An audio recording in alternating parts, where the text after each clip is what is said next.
All right. Today we're going to take a look at socioeconomics and the impact it has in the classroom and how it impacts student learning and development and achievement, so on and so forth. To start, you're going to have access to the PowerPoints here on your files. I'll make sure you have them. I'll send it in the lesson plan as well so you'll be able to take a look at it and then walk through them with me as we go. That being said, lighting is a little shoddy. It's hard to see on the screen here. Work with me, we'll get through this together. So to start, we're gonna just play a little game. Now, the object of this game, it's just a cup stack game. It's pretty simple, nothing really too crazy about it. I'm sure we've all seen it before, we've played it before. Essentially, what the objective here is we need to stack our cups up to 4 layers high. It's gonna be a race. This is something you can do at home. You can find 10 cups or so of the approximate same size. I have kind of just like the general solo cups here. They work excellent for this. Really any cup should work as long as they're approximately the same size. So I'm going to start right here. I got a couple cups set down. What I want you to do is get a stack of 10. Start with them like this. Okay, just follow along. Start with them stacked up, all 10 like this. Now I'm going to do this, and I want you to start at the same time I do. I'm going to race. So I've got my stack here. I've got my cups ready. Begin.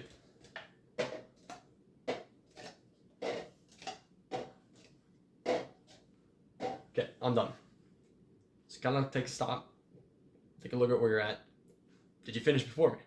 Did you get 2 layers done? Did you only get a couple cups unstacked? Take a minute to measure where you're at, evaluate, just think about that, and think of where I'm at. Now, what you're probably saying right now is that was very unfair. You started with 4 already on the ground. And that's a really good key takeaway that I want you to be able to think of in this. We started entirely different places, and that impacted how we were able to develop and how we were able to get to where we want to be at the end. And that's not to say that maybe you aren't an exceptional stacker, right? And you were able to just blaze right through it. You're a prodigy, you're fantastic at it, and you beat me. Notice, and you can kind of see this a little bit better in the description here, the goal is to stack 4 high. I didn't say how you had to stack 4 high. I said the way to do it is the way I showed you, but I didn't say how exactly you had to set them 4 high. So maybe I have this starting ground, but you were able to take a different perspective from where you started, and you were able to take 1, 2, 3, and 4, and quickly get to different objectives. If you did that, you would have accomplished it. You would have got exactly where you needed to be to win this race. Thing is, we don't always start in the same place. And that's what I want you to get from that little activity is that where you start can matter, but it's not the end-all be-all to where we're going to finish. And as we move forward, we're going to take a look at some socioeconomic factors. That's kind of the objective today. I want you to take a minute to evaluate what are some socioeconomic factors that you've seen and how they've played a role? Some of the common ones are income, education, occupation, and then residency. There's a long list of other ones, and they all can play an impact on how students are able to achieve, find different success, and what that means to different people is entirely different. So, of these, I've listed 4 basic here. I want you to take a minute to think of some others. Pause and just take a minute to think. Assuming that you paused and that you didn't just blow that off on me. And if you did, very rude, don't appreciate it. Some possible examples. They might be immigrant status. Are you in a country that you're unfamiliar with, that maybe first generation, second generation? That can play a role in your socioeconomic status. Furthermore, religion. If you're a practicing Muslim in the deep part of the South, how is that going to impact your socioeconomic status and ethnicity as well? The same thing can apply there. If you were a student in Montgomery, Alabama in 1960, that was probably not a very fun time for you. You had a lot of disadvantages, and they played a role in your education, whether you full-frontedly acknowledge or see that or not. So I'm going to break down each of these here. And again, you probably can't see it too well on the screen. I'm trying to get the focus, but I don't think it's going to at this point. some of the basic ones that we've got here, and we're going to take a look at the impact of income first and foremost. Now, what research has, what research has commonly shown is that income directly correlates to student success within the child's. So what they found is about 30% low-income families rank about in the top 30 percentile. That's pretty low. That's well above. That's about 20 points below average of where students should rank. Median income families rank right around the middle, as you kind of might expect, and then so on. High income families, they're going to place around the 70th percentile. And you can kind of take a minute and just think of some key reasons why that might be, and how income might impact a family. For me, the first thing that comes to my mind is a child's access to kind of alternate learning. It's so cool for a kid to be able to go to a museum or go to explore a park and get hands-on experience in different kind of interests in education. If they're not able to get that with their families, it can play an impact on what they're able to kind of grow interest in within the classroom and so on. Furthermore, impact of income, we have other high-risk activities that families are more likely to be subjected to. Far more likely to see examples of alcohol abuse, of other substance abuse, tobacco abuse, so on and so forth, and how that plays a role in shaping that family and how that shapes the student's learning environment go hand in hand to where you're exposed to more high-risk behaviors when you're in these low-income brackets. So income directly correlates to a student's ability to achieve. It's not end all. There's plenty of examples of students coming out of low, just horrible situations where they were able to rise and overcome and become something greater than what they otherwise might have been able to, had they not, worked earnestly hard and so on and so forth. Next up, we're going to take a look on the effects of education, especially with parents. Now, when we look at this kind of directly, there's a really good graphic here. Can't see it at all on the screen, so make sure you're taking a look at the PowerPoint and follow along with me here. On this graphic, we're able to kind of see the average ACT composite score by parent education level. So essentially what that means is each of these lines represents the amount of education that a parent has compared to the student, and that, how much the education a parent has and then where that student placed.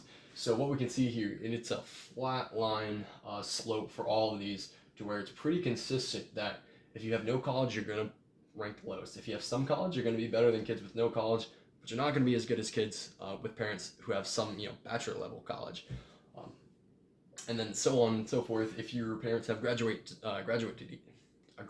degree, you're far less likely to do better than students with bachelor degrees. Now, this is kind of averages, and it doesn't necessarily impact one specific child. There could be a very intellectual, smart, hardworking student that's able to succeed regardless of their parents' education, but it ties a direct relationship to both how they're able to succeed in the class or in school, and then how well that parent is educated. They go hand in hand. When a parent's more educated, they're able to offer other advantages to their students. Now, this is where I'm going to have you pause, take a minute to reflect here, and just think about opportunities that might arise if a parent is more educated. Assuming you paused, again, very rude if you didn't. A lot of opportunities that may have occurred, such as more in-depth communication and conversations with our students and with our children. There's a certain point where students and parents, especially nowadays with kind of some of the advanced levels of mathematics and sciences that go on in schools, to where a lot of the ways parents learn something, it's not the way it's taught, it's not the way kids are expected to learn and retain things anymore. So we have kind of a breakdown to where, and it's becoming more and more rapid, where we're even seeing it elementary education, where parents aren't able to help their students learn in the same effective manner that a more educated parent is able to. And the more educated you are, the longer you're able to stay that off a little bit and help your student develop and grow. Moving forward, we're going to look at occupational opportunities.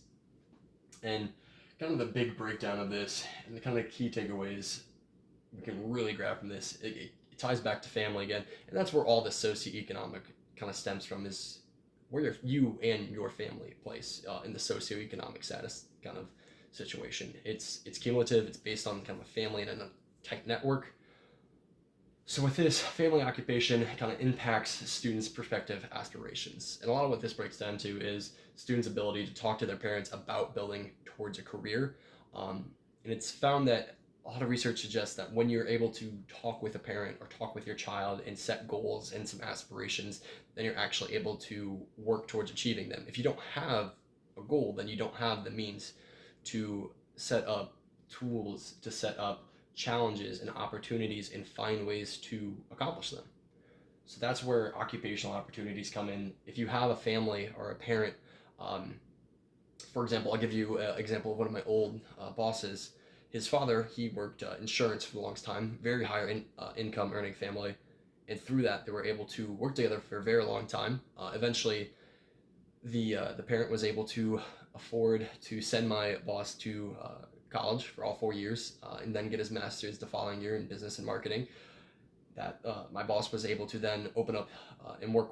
Excuse me, let me back up. He was able to work for his dad for a while in his business, and then after that, he was able to start his own office and his own business, and able to reach a point where he himself is earning well over six figures. That's the kind of thing where it ties directly into it, to where having that parent and having that occupational foundation in a family can then turn and help aid the student in finding other occupational ties and ways to find success. Now, it's not always let's go to college. Sometimes it is let's find a good, strong trade that's going to be effective and that's going to offer you long-term career success. Whether it's welding, whether it's plumbing, whether it's electrical work, whether it's myriad of other opportunities, truck driving, so on and so forth. There's a lot of occupational opportunities that really stem on family and working together with your parents to kind of build on that towards the future. Next thing I want to kind of briefly talk over here is kind of the residential ramifications of a child and where they grow up. I believe it's Tanashi Coates. He wrote a book called Between Me and the World, and in that he kind of overviews his journey growing up in the ghetto of Baltimore, and through that you're able to gain a really unique perspective of the difficulties and the challenges that students will have when they're in those high-risk areas, when they're in areas where survival is more important than working to thrive later in life. When you have that pressure, it really puts a strain on what a student can accomplish, and it directly ties into the socioeconomic status that they fall into. Escaping that can be very difficult. There can be neighborhood risk factors.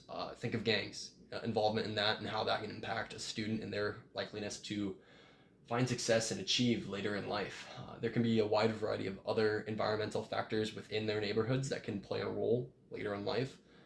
Take a minute, kind of reflect and think of some kind of residential and kind of factors that you can draw from where a student might live and how that impact their education. For me, first one that I always come to is, if you have a student that's moving constantly, they're going to have new teachers, they're going to have new friends, they're going to have new schools, and there's a lot of change, a lot of movement that's hard to overcome for younger individuals. And finally, we want to close up with a quick quiz, and this is one pretty quick, simple question. I want you to kind of take some time, write this down, and reflect on it, and kind of send it back to me. And once we get that, we'll be able to review it, and then we'll kind of assess your understanding from there. Describe in detail two of the socioeconomic factors that may play a role in student achievement. How do these factors impact learning, and what are some ways you think we could work to give all students an equal opportunity to succeed? I think if we answer that, you're going to have a strong idea of what socioeconomic factors are. And if you can really understand and describe them, you'll have a very strong understanding of how they'll tie in and impact a student's likeliness to succeed. Thanks. References for any further research you'd like to do. These are all great researches. I'll have them detailed in annotated bibliography for review.